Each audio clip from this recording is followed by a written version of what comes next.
চলো।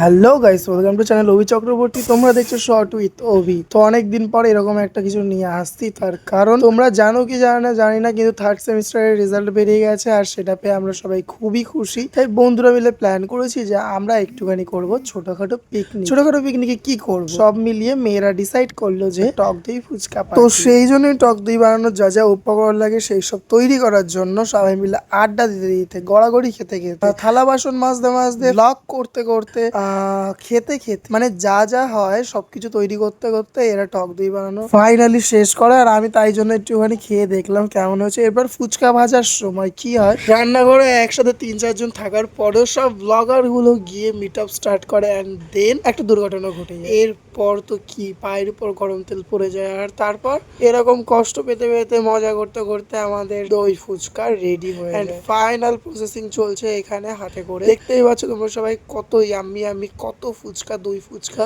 তো এতগুলো সব আমাদের। আর আমাদের এই ফুচকা যদি তোমাদের লোভ লাগে তাহলে ছোট্ট একটা লাইক দিয়ে বুঝিয়ে দাও আমাদের। প্লেটটা হচ্ছে আমার, আর ব্যাকগ্রাউন্ডের যে রিয়াকশনটা ওটা কিন্তু স্কিপ করো, কারণ ওটা দেখে আমার খাওয়ার মানে পাওয়াটা বেঁচে গেছিলো। এরপর আরো আরো আরো টক দই ছিল। এরকম ভাবে মজা করতে করতে দেখতে পেলাম যে যারা খেয়েছে, যারা কাজ করেছে তারা বাদে, যারা ব্লগিং করছিল তারা এখন গিয়ে থালা বাসন মাজছে। এরপর আর কি কোল্ড ড্রিঙ্কস খেয়ে আজকের ব্লগটা এখানেই শেষ করছি। দেখা হচ্ছে খুব তাড়াতাড়ি অন্য একটা ভিডিওতে।